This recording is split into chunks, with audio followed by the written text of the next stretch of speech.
Ambani news ಟಿವಿಗೆ ಸ್ವಾಗತ. ಬಿಜೆಪಿಯಿಂದ ಧರ್ಮದ ಉಳಿವಿಗಾಗಿ ಧರ್ಮಯುದ್ಧ ಹೋರಾಟ ಬೃಹತ್ ಪ್ರತಿಭಟನೆ.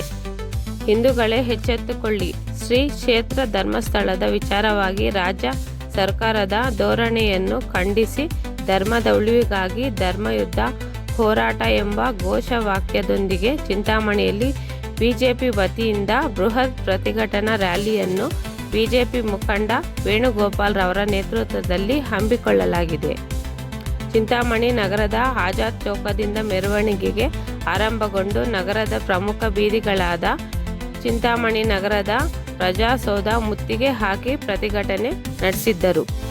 ಪ್ರತಿಭಟನಾಕಾರರನ್ನು ಉದ್ದೇಶಿಸಿ ಬಿಜೆಪಿ ಮುಖಂಡ ವೇಣುಗೋಪಾಲ್ ರವರು ಮಾತನಾಡಿ, ಸಾಮಾಜಿಕ ಜಾಲತಾಣಗಳಲ್ಲಿ ನಿರಂತರವಾಗಿ ಧರ್ಮಸ್ಥಳ ಕ್ಷೇತ್ರದ ಬಗ್ಗೆ ಅಪಪ್ರಚಾರ ನಡೆಸಿದ್ದು ಬಂದಿದೆ. ಅಪಪ್ರಚಾರವನ್ನು ತಡೆಯುವ ಕೆಲಸವನ್ನು ರಾಜ್ಯ ಸರ್ಕಾರ ಮತ್ತು ಪೊಲೀಸ್ ಇಲಾಖೆ ಏಕೆ ಮಾಡಲಿಲ್ಲ? ಬಿಜೆಪಿಯಿಂದ ರಾಜ್ಯದೆಲ್ಲೆಡೆ ಧರ್ಮದ ಉಳಿವಿಗಾಗಿ ಧರ್ಮಯುದ್ಧ ಹಮ್ಮಿಕೊಂಡಿದ್ದೇವೆ. ನಮ್ಮ ಧರ್ಮ ಮತ್ತು ಸಂಸ್ಕೃತಿ ರಕ್ಷಣೆಗಾಗಿ ಧಾರ್ಮಿಕ ಧಕ್ಕೆ ಬಂದ ರಸ್ತೆಗಿಳಿದ ಸಿದ್ಧ ಎಂದು ಹೋರಾಟಕ್ಕಿಳಿದ ತಯಾರಾಗಿರುವ ಕೂಡ ಭಾಗವಹಿಸಿ ಸರ್ಕಾರಕ್ಕೆ ಕಿವಿ ಹಿಂಡುವ ಕೆಲಸ ಮಾಡಿದ್ದಾರೆ ಎಂದು ತಿಳಿದಿದೆ. ಈ ದೇಶದಲ್ಲಿ ಹಲವಾರು ವರ್ಷಗಳಿಂದ ಹಿಂದೂಗಳ ಶ್ರದ್ಧಾ ಕೇಂದ್ರಗಳಾದ ಮೇಲೆ ದೌರ್ಜನ್ಯ ಮತ್ತು ಅಪಪ್ರಚಾರ ನಡೆಯುತ್ತಾ ಬಂದಿದೆ. ಧರ್ಮಸ್ಥಳ ಕೂಡ ಅದರ ಒಂದು ಭಾಗ ಎಂದರು. ನೂರಾರು ಹೆಣ ದಂಪತ್ ಮಾಡಿದ್ದೇನೆ ಎಂದು ಹೇಳಿದ್ದಾಗ ಅವನು ಸಾಮಾನ್ಯ ಸಾಕ್ಷಿಯಲ್ಲ ಎಂದು ಮನಗಂಡು ಅವನ ಹಿನ್ನೆಲೆಯನ್ನು ಗುರುತು ಹಚ್ಚಬೇಕಿತ್ತು. 18 ಎಂಟಿ ಗುಂಡಿ ತೆಗೆಯುವ ಕೆಲಸ ಮಾಡಿದ SIT ಸಾಕ್ಷಿ ಎಲ್ಲಿಂದ ಬಂದ? ಹೇಗೆ ಬಂದ? ಇಷ್ಟು ದಿನ ಏಕೆ ಸುಮ್ಮನಿದ್ದ? ಇದರ ಹಿಂದೆ ಯಾವ ಷಡ್ಯಂತ್ರವಿದೆ ಎಂದು ತಿಳಿಯುವ ಗೋಜಿಗೆ ಹೋಗಿಲ್ಲ ಎಂದು ಪ್ರಶ್ನಿಸಿದರು. ಪ್ರತಿಭಟನೆಯಲ್ಲಿ ಅರುಣ್ ಬಾಬು, ಶಿವ, ಮಹೇಶ್, ನೀಲಿ ಮಂಜುನಾಥ್, ರಾಜಣ್ಣ, ಪ್ರದೀಪ್, ಡಾಬಾ ಮಂಜು, ಗೋವಿಂದರಾಜು ಸೇರಿದಂತೆ ಮತ್ತಿದ್ದರು ಇದ್ದರು. ಮಾಡ್ತಾ ಇರುವಂತ ಕೆಲಸ ಇವತ್ತು ನ್ಯಾಯಕ್ಕೆ, ಸತ್ಯಕ್ಕೆ, ಧರ್ಮಕ್ಕೆ, ಧರ್ಮಸ್ಥಳ ಸಾಕ್ಷಿಯಾಗಿ ಧರ್ಮಸ್ಥಳಕ್ಕೆ ಕಳಂಕ ತಂದು ನೋಡುವಂತ ಕೆಲಸ ಮಾಡಿದ್ರು. ಇವತ್ತು ಧರ್ಮ ಜಯಿಸಿದೆ. ಆ ದುಷ್ಟ ಶಕ್ತಿಗಳನ್ನ ಬಂಧಿಸಿ ಆ ಚಿನ್ನಯ್ಯ ಅನ್ನೋರಿಗೆ ಅವನಿಗೆ ಸಪೋರ್ಟ್ ಮಾಡ್ತಂತವ್ರ ಶಕ್ತಿಗಳು ಹಿಂದೆ ಕೈವಾಡ ಜಾಸ್ತಿ ಜನದಿದೆ. ಅವನ್ನೆಲ್ಲ ಬಂಧಿಸುವಂತ ಕೆಲಸ ಆಗ್ತಾ ಇದೆ. ಇನ್ನಾದ್ರೂ ದೇಶ ನಾಡಿ ನೀವು ಸಾವಿರಾರು ವರ್ಷ ದೇಶ ನಾಡಿದ್ರಿ. 79 ವರ್ಷ ದೇಶನ ಭಾರತ ದೇಶ ಇದೆ. ಇವತ್ತು ಕೋಮುವಾದಿಗಳು, ಎಡಪಂಥೀಯ ದುಷ್ಟರು ಇವತ್ತು ಹಿಂದೆ ಸರಿಬೇಕು. ಇಲ್ಲ ಅಂದ್ರೆ ಮುಂದೆ ನಿಮ್ಗೂ ಒಂದು ದಿವಸ ಕಾದಿದೆ. ಇವನ್ನೆಲ್ಲ ಧರ್ಮಕ್ಕೆ ಸಂಕಷ್ಟ ತರಬೇಡ್ರಿ.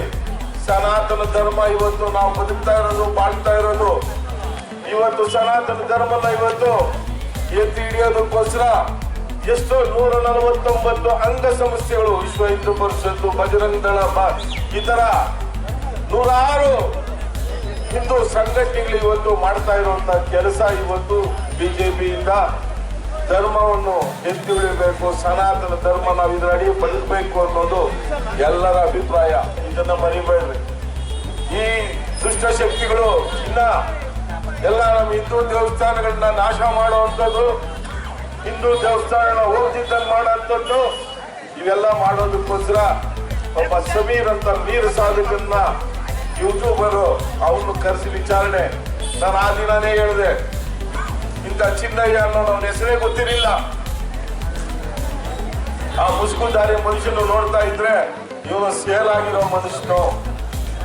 ಇವನು ಸೇಲ್ ಆಗಿ ಇವತ್ತು ಧರ್ಮಕ್ಕೆ ಅಪಪ್ರಚಾರ ಮಾಡೋದಕ್ಕೋಸ್ಕರ ಹಣ ಇಸ್ಕೊಂಡು ಇವತ್ತು ಎಲ್ಲ ಅವರಿಗೆ ಅದು ಸಣ್ಣ ಕೇಸ್ನ ಇವತ್ತು ಧರ್ಮಸ್ಥಳದ ಮೇಲೆ SIT ಹಾಕಿರುವಂತ ಈ ನಾಚಿಕೆಗೇಡು ಸರ್ಕಾರ ಇವತ್ತು ಕಿತ್ತೋಗಿಬೇಕು. ಇವರಿಗೆ ಧರ್ಮಸ್ಥಳ ಅನ್ನೋದ್ರ ಮೇಲೆ ಮಾಂಸ ತಿನ್ಕೊಂಡು ಹೋಗ್ತೀನಿ ಅಂತ ಹೇಳಿದಂತ CMಗೆ ಅದ್ರ ಮೇಲೆ ನಂಬಿಕೆ ಇಲ್ಲ.